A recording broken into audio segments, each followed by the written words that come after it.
I had a student last night, we were working on a science text, and one of the words we had was streak.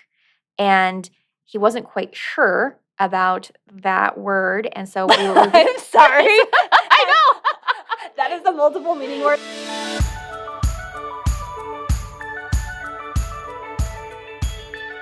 Hi, and welcome back to the Smarter Literacy Podcast from Ascend Smarter Intervention, where we simplify effective literacy intervention so every student gets what they need and every educator gets to breathe a little easier. I'm Lindsay.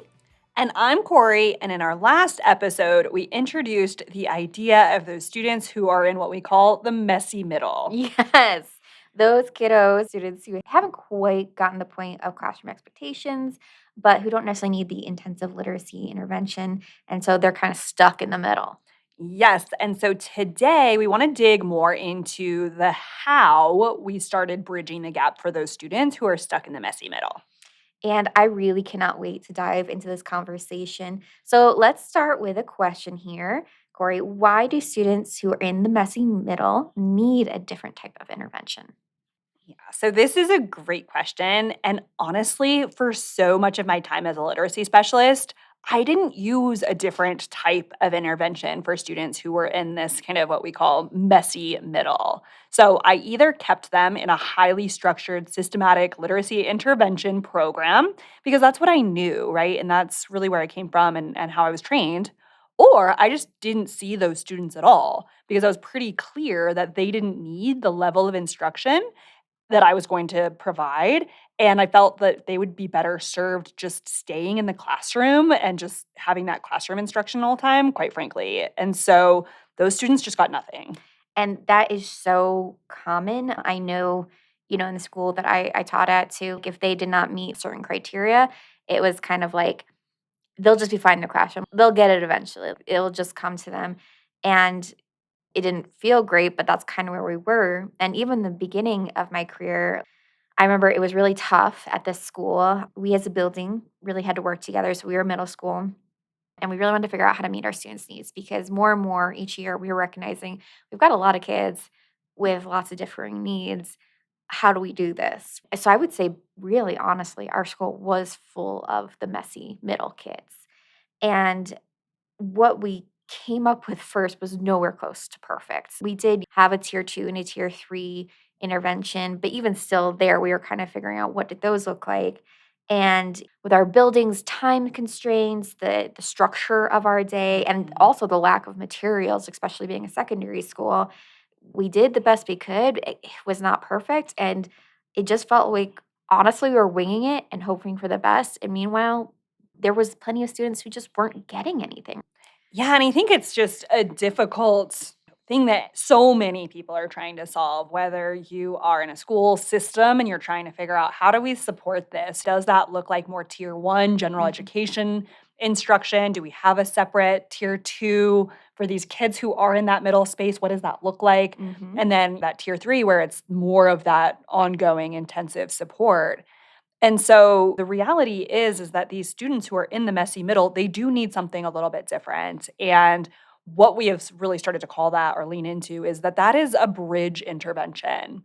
And so this bridge intervention really is perfect for those students that we're talking about who can't quite keep up with those classroom expectations. So we think about our classroom curriculum and it's just like, no, they're not quite there. There's something that they're missing, but they also don't need multi-month long, year-long, highly intensive literacy support. And so I think that middle spot, it can feel really difficult, but we can start to build a program or an approach for them that still follows the same structured, systematic literacy principles that we know are evidence-based that potentially can happen, whether that be in the classroom or in a tier 2 pullout space, or even, as a bridge for some of our students, like we talked about before, who were in that tier 3 or were in that very intensive literacy intervention that are ready to start coming out of that and that they aren't going to need that anymore. And so it's that bridge space.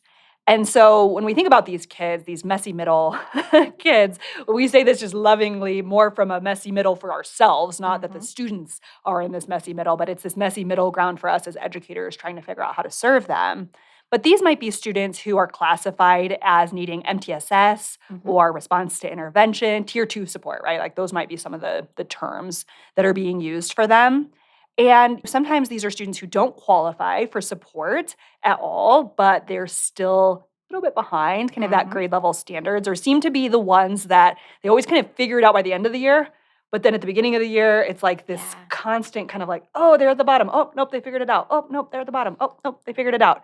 And again, sometimes these are those students who have completed that highly structured kind of intensive literacy intervention. We're like, great, you know your phonogram patterns, you're doing a nice job with that. Now we just need to see you transition that ability into the Yes. general education curriculum. Okay, so what does a bridge intervention actually look like? Yes. So, another really great question. A bridge intervention is really designed to help students pull the same concepts from a highly structured systematic literacy intervention program into what would align with those classroom based concepts. So, for example, that content might look like a science topic or a biography or a brief history lesson. And then what we're doing is we're providing the structure that aligns with that evidence based literacy instruction around that. So, for example, we're taking that science topic, that brief biography or history lesson, and we're going to pair that with a phonological awareness drill that specifically aligns to that particular topic. Then you could have a word list arranged by the different syllable types that are also aligned to the topic. So, words that perhaps are going to come up in the passage, Mhm. or words just generally that would align with that same topic. Then you choose your vocabulary words from the passage that you could apply the vocabulary framework to. So we're still using those structured literacy routines, but we're using words directly from the passage. Your fluency is going to align to that passage, and then your comprehension process or your comprehension framework will also utilize that particular passage. And what I love about these kind of lessons is that it really does allow our students to spend a little bit more time on those application pieces, which is what we're talking about. That a lot of, again, these messy middle kids are sometimes missing. They don't need the pattern work necessarily as much, but they do need to know, how do I apply this to my reading, to my writing, to my comprehension work.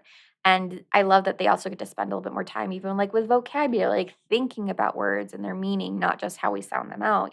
And so it's so much more practice for them. Yeah, absolutely. And it helps them start to see almost the bridge Yeah. themselves. Yes. So, especially if you are working with students who have had some of that exposure before to the phonogram patterns and the syllable types and the vocabulary frameworks and working through decodable passages and things Hmm. like that, starting to see, Yeah. oh, that's what that looks like over here, Yeah. creates a little bit of that aha moment because a lot of times we Yeah. think they've made that connection. We think, okay, we've gotten you to this point in the bridge, there's where you go to get to the classroom. Go. Yeah.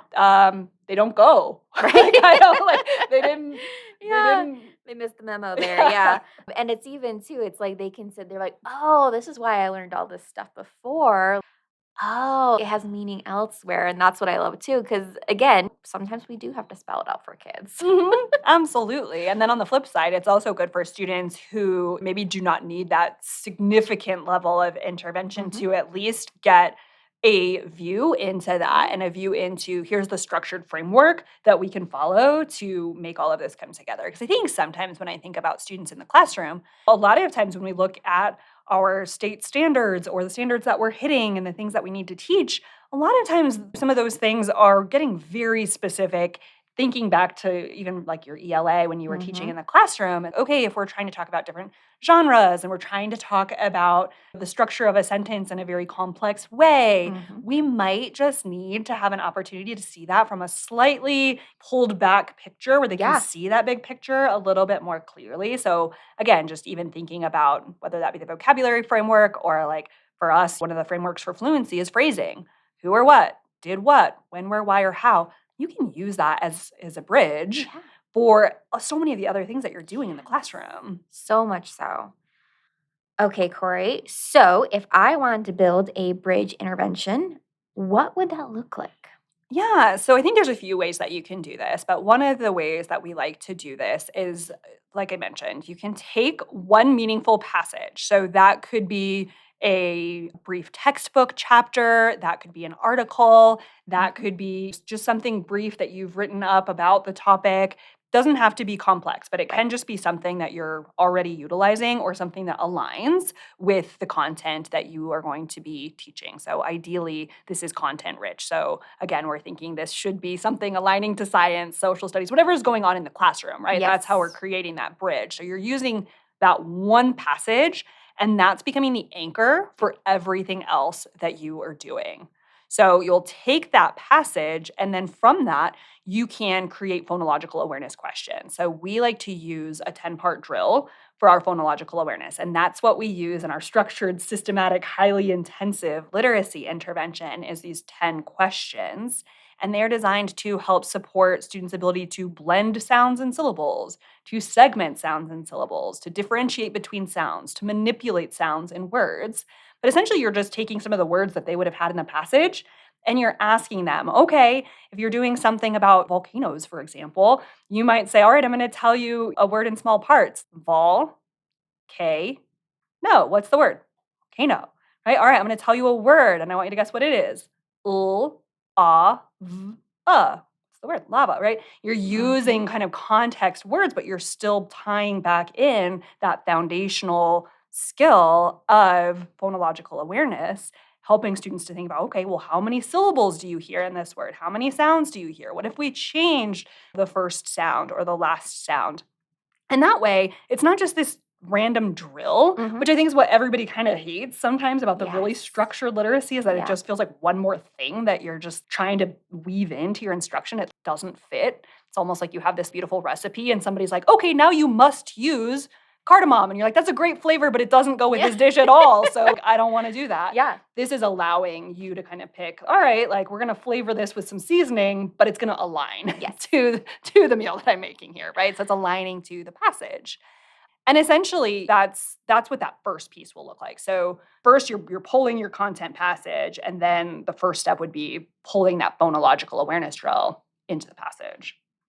And I love that. The more that we can align our instruction to what it is we're teaching versus everything being isolated, the more it's just gonna help those kids click things into place. I keep thinking of their brains almost like as puzzle pieces, and maybe they have most of the puzzle put together, and maybe there's a few pieces that they almost are fit in, but they're not quite clicked in yet. It's just gonna help everything click into place, and it's like, oh, now I know what the next puzzle piece is gonna be like. I know what I have to look for now. So, Right. And one of the things that we do too, especially with the phonological awareness piece, knowing that that's such a critical puzzle piece, mhm. is that we might say the reason that we're doing this is that's how we sound out unfamiliar words. Yeah, And that's how when we're trying to spell words, like if I'm going to ask you to write sentences about this passage at the end and you need to think about how to spell the word, I want you to break it into syllables and I want you yeah, to break it into sounds. So we're just priming ourselves and continuing to work that drill in. It's I yeah, know we've talked about this before, but it's also like in sports. Yes, just because I've learned to do a jumping jack at one point in the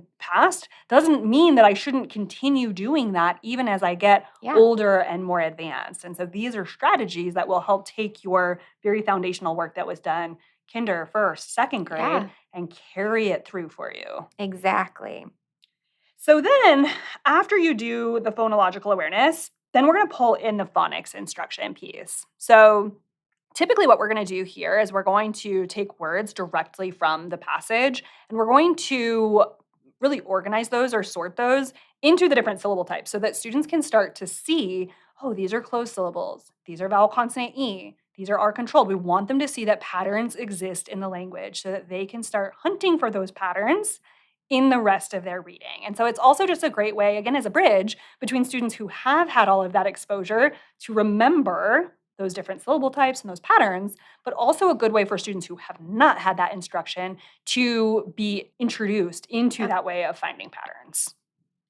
Again, that is so important for our kids to be able to recognize and be able to do and to be able to apply in these lessons. And I just cannot emphasize so much how much I love the practice that they're getting, and that again, where they're just building those connections all the way across. And you just wanna make sure too, it's also bringing back that K-1, 2, Yeah. right? Like, what are they getting in kinder, first, second? And so, I know a lot of the schools that we have worked with are using UFly and things like Mhm. that in those younger grades, and that's great. And so if that's the foundation, then this is the way that you continue to Yes. help them see, "Oh, yeah, I remember that," or "I've seen that," or start to recognize patterns that are more complex that they may Yes. not have been taught at that point. So I think that's typically what that piece would look like for that bridge intervention. So again, we start with the passage, then we build the phonological awareness, then we build Mhm. the word list that is pulling directly from the passage, and then we move into vocabulary. And so from this, we're just choosing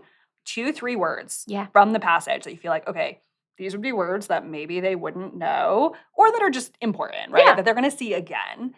And you can use the vocabulary framework with that. So you can have them think about, all right, what's the category? What's the function? What's the synonym? What's the antonym? Let's talk about some of these Yeah. words. Absolutely.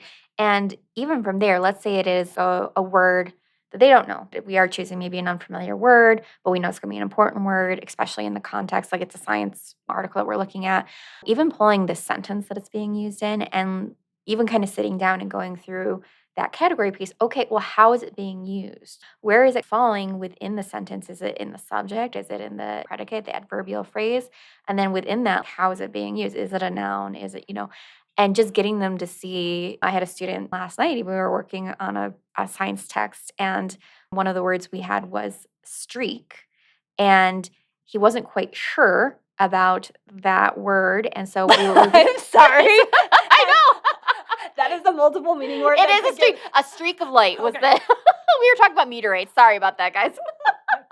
Okay, see, your students Yeah. hopefully would not have just gotten to where I went. But as an educator, I think we We immediately worry about the Oh, yeah, every day, where I'm like, Sorry. yeah, even when no, we're sounding out nonsense words, I'm like, that sounds like another word, but they don't go there. We as educators, Yeah, we gotta do things to keep us engaged. I'm sorry. Okay, but anyway. no, you're good. But we were talking about shooting stars, and we were able to look at that and being like, well, okay, well, how is this used in the sentence? What are we talking about here? And even though at first he was like, I don't know, and I was like, well, let's look further into this. He was like, oh, okay. And even if he wasn't able to give me a full definition, he got close enough where I'm like, okay, so what you're talking about is it's being used as a noun in this case instead Yeah. of an adjective or something. And he was like, oh, and this is a newer student. This is a student who I have. We're still learning our vocabulary framework. And for him to start walking through that process and making those connections, Mhm. that is truly, I do love our vocabulary section for this very reason where kids are really, we're asking them, we're kind of putting on their toes, let's do the work together, but let's see what you can come up with. And when they actually can come up with something, they're like, Oh, that was pretty oh, good. yeah. That was pretty Like, good. oh, I can do this. Absolutely. And I think especially in a time where there's so much available at your fingertips when you just Google things. And so Mhm. you're just trying to Google the definition and you don't fully take ownership of it. This is an opportunity to take ownership of Yeah. those words too. And so, and the other benefit is that in a classroom setting or in a group setting, you can also benefit off of different students' perspectives Yes. and understanding and build kind of a shared language and understanding of the words. And so Yep. that can be really helpful too, especially if you've got English language learners or just students whose vocabulary is maybe a little bit less developed Yep. for whatever reason, and they can start to hear what their peers are saying. So helpful. Yes. Oh my gosh, Absolutely. that I love that example. That's so funny. I was going to say one of the strategies that I often use for students is just tell them, and my own kids, like my sons will do this too, but they'll say, Google, show me images of, okay, so for that one, don't show me images of. Right. However, I do like to pull it in a sentence, right? Yes. Show me images of streaking through the sky. And you might want to check that ahead of time. But that can be a way too, when you've got students whose vocabulary is a little bit Yeah. weak, is to pull up an image so that they can see it and then say, okay, now let's use the vocabulary framework given this picture. You've got a Yep. picture as an anchor. You can use that picture now to create the vocabulary framework. And I will say, luckily, our article did include a picture That's perfect. of the shooting star through the sky. I'm like, all right, well, look, it's this line in the sky. That's perfect. So I did not have to look up anything. Again, just keeping Yep. teaching interesting. Oh, yeah. All the things again that we don't think about until you're actually in it with your students. Oh, yeah.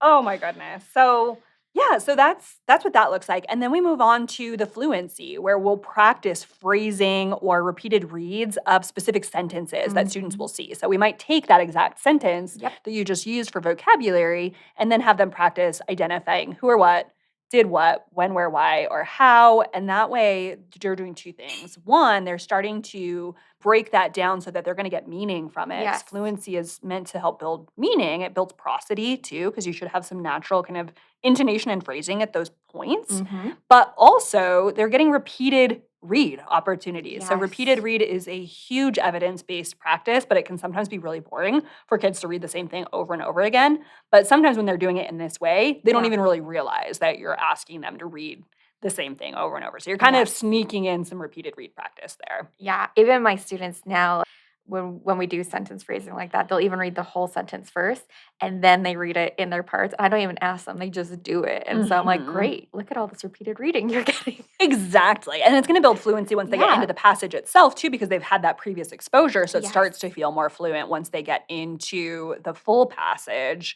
which then once we get to that point, we're really focused on comprehension, Mhm. right? And so the other benefit to some of this phrasing work is that it's building some of that who, what, when, where, why. It's the 5 W's that we are Yeah. looking for students to be able to start to recall as they are reading, like in their during reading process. And so essentially the benefit to following this framework is that you are building that before reading, during reading, after Yeah. reading. Because before reading, you're talking about the words, you're talking about some sentences, you're building some background knowledge and all of that. And then as you get into the comprehension piece of the lesson, it's more about reading the passage, identifying are there words that I don't know in here that I could use the vocabulary framework for? Do I find the 5 W's? Yeah. And then the after reading process, where then we can start to answer the comprehension questions, thinking about those 5 levels of comprehension. So working from recall to organizing the information, connecting the information, making leaps, and then finally that kind of analysis and synthesis of Yeah. ideas. Yeah. I'm gonna bring back an old school buzzword. I feel like it's old school now. I feel like people don't mention as much as they did, but in college, this was the buzzword. It was scaffolding. Mhm. All of this is just scaffolding that knowledge and having the kids practice over and over again and come back to it to the point where we're sure that they're kind of walking away with a full understanding of the content we were just talking about, and they're getting that practice so that way hopefully when they go off on their own and they have to read, like I said, a chapter from their textbook, or they're assigned a scholastic article, they're starting to do some of those things a little bit more on their own. And if they're not right now, that's fine. Like that's continued practice that you're going to work with them. But even in that time, you're building up that knowledge, which is ultimately what we want. Exactly, exactly. And this is really where that structure of that systematic structured literacy intervention starts to meet that flexibility, right? Where we're starting to say, all right, we need a little bit of art here. We need to be able to take this very structured approach and start to see Hmm. what that looks like and applying that to more of, yeah, like you said, a scholastic article or Yeah. something like that, where they can start to apply those things on their own. And the more that we can do that over and over and over again, it's the same routine. Yeah. Same routine, same routine. So it starts to feel like brushing your teeth or tying your shoes. You almost don't have to think about it Yeah. anymore. And that's the goal for students is that they really internalize all of that. And Yeah. so once we started to put that together and stepped away from this idea that effective evidence-based literacy instruction had to look like our Delivering Smarter Intervention program, which again, fantastic. It's amazing results for students for so long, but you had those students where it was Yeah. like, oh, they're ready for pull off of that, or they just don't quite Yeah. need that. This is what can be a great support for those students. Exactly. And if anyone's kind of thinking that with this routine student engagement, they'll get bored or anything like that, I have found it to be the exact opposite. I have found that the more that they have that structure and routine, the more confident they feel, the more ready they are to jump into a lesson. And honestly, if we think about it, when they're practicing for sports and they're learning drills in basketball or any other sport, they're doing the same thing over and over again. And yet they're not bored of that because they know that that's building skill that they'll need to be able to run faster, to catch, to throw, to do whatever. That's our whole sports program is built around routine and practice. And yeah, it's repetitive, but it's because, like you said, when we build these routines, like brushing our teeth, tying our shoes, it just becomes so natural. We don't have to think about it. Which is amazing because then you have that bandwidth left for more of that creativity. I'm Mm-hmm. thinking about what you're saying. Yes, we see that in sports. You also see that in music, right? Yes. You have you're warming up the same kind of routines and things like that. And what's changing is that maybe you have a different song, right? Or you're doing Yes. something. And that's what's changing here is that you have a different passage Yeah. that you can apply all of these different things to. And when students can start to feel like they have ownership over that, like you said, it's so much confidence for them Yes. that they have room for more of that strategic problem solving and critical thinking Yes. space. Right now, it feels like if every time we're learning something new and a different way to do something and a new kind of like, oh, and we're just stacking and stacking, you never feel like you have mastery over it. Exactly. And then you just don't have room for that higher level Yes. processing. Exactly. So there it is. And if you want to see what this looks like with an actual lesson, we have created an entire library of what we call Fast Five literacy lessons. So these are Fast Five because they're hitting the phonological awareness, phonics, vocabulary, fluency, comprehension, and writing. And you can grab one of those to get an idea of exactly what that looks like. So we'll make sure to drop that into the notes so you can see exactly what that looks like. We have a number of them that span all the way from K all the way up. You can use them depending on your students. Honestly, I use these with my students who are in high school as well, Totally. just to build that background knowledge and that kind of thing. But that way you can get an idea of what that looks like and how that's structured so that if you want to build your own, that's awesome. If you want to jump into our Fast Five library, that's also awesome because then they're all done for you. So especially in those days where you're like, I don't have time to create literally anything, it's a Yes. great grab that can be used in many settings. You could use this as a tier one. The classroom teacher can use this in small groups or as a Yep. full group lesson. You can use this in tier two or in tier three. It's kind of again, it's a great bridge, but the good thing about it is that you can use it across all of those settings. Yes. Exactly. And so much fun. Honestly, so much fun. So much fun. And honestly, it's again, just giving a little bit of that background knowledge and that kind of thing. So definitely try it out. I mean, we've got, try out the free one. I think it's about polar bears. So cute. All right. Well, we can't wait to hear all about your guys' experiences and what you guys think about, again, even teaching these kids in the messy middle and using lessons like our Fast Fives. So we really hope that you guys enjoy this episode and stay with us for next time. See you then.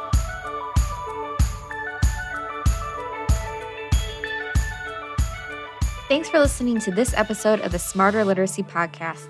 Make sure to subscribe for more strategies and insights to make delivering effective literacy instruction easy, or at least easier.